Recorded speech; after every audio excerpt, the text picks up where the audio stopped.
Hello everyone, welcome to Math Marvels channel. Today let's explore the 1 mark questions that are most likely to appear for the board exams. So let's get started. So the 1 mark questions that could appear in the question paper are, first of all, you should know all the formulas. So let's see the nth term of an AP. So the formula to find the nth term of an AP, an equals to a plus n minus of d. So this can come as a multiple choice question wherein they'll give you 4 options. In that, one could be the right one. Okay. Secondly, the question could be in this form.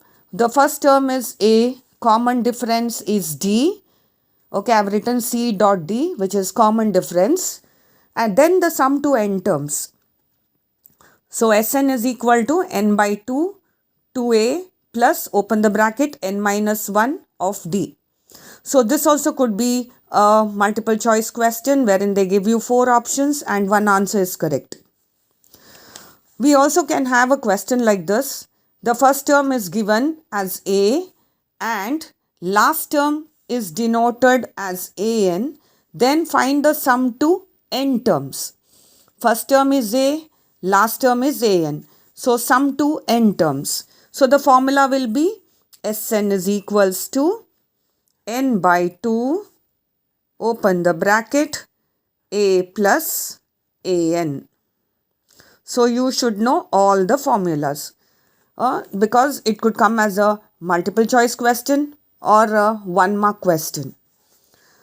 So the next question would be, if the first term of an AP is A and last term is L, last term can also be denoted by L, then sum to n terms is given by the formula Sn is equal to n by 2, open the bracket, A plus L. So L, last term can also be denoted as L or An. Then we have also seen in some of the question papers, sum to n natural numbers. So the formula to find the sum to n natural numbers, Sn will be equal to n by 2 of n plus 1. So natural numbers means you know that it is a continuous 1, 1, 2, 3, 4, 5, 6, etc. Sum to n odd natural numbers, I think you also can learn this. The formula is given as Sn is equal to n squared. Derivation of this we can see in some other videos. So we have the next one wherein sum to n even natural numbers could also be asked, and the formula is Sn is equal to n into n plus 1.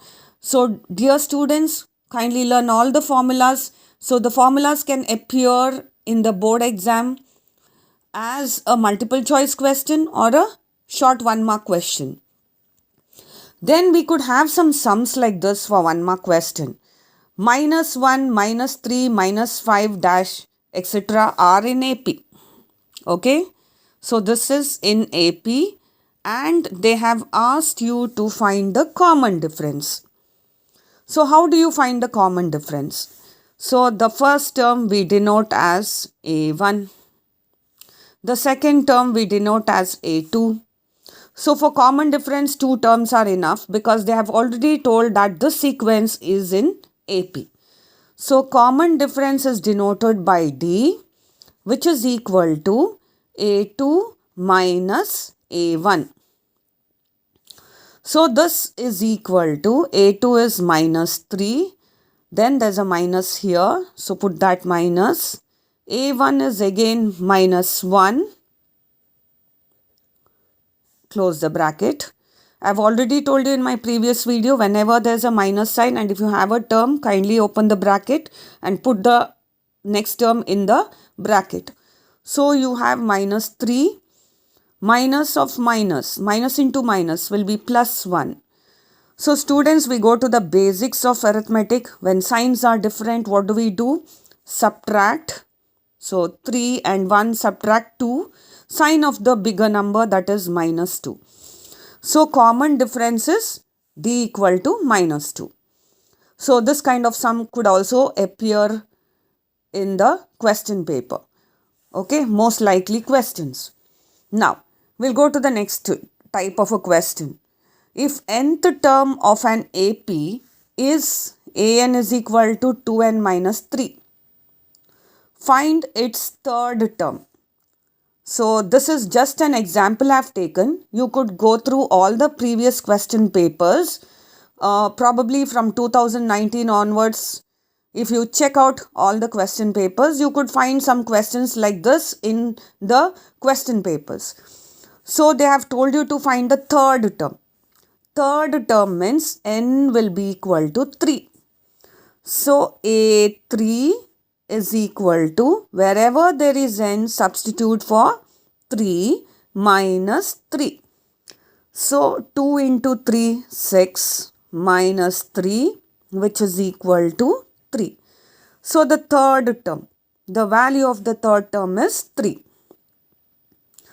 So the next type of question which is a most likely question which could be seen in some of the question papers is, they have given an AP 6x24. They have told that it's in AP and you have to find the value of this x.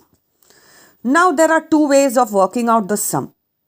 One way is you can take this as A1, this as A2 and this as A3, and you know that if it is in AP, then the difference between the term and its previous term should be constant. That is, A2 minus A1 should be equal to A3 minus A2.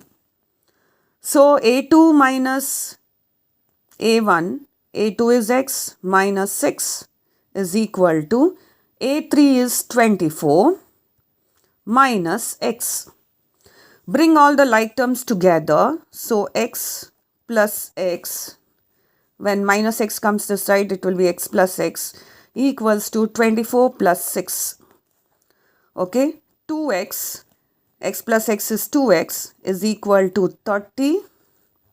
X is equal to 30 divided by 2.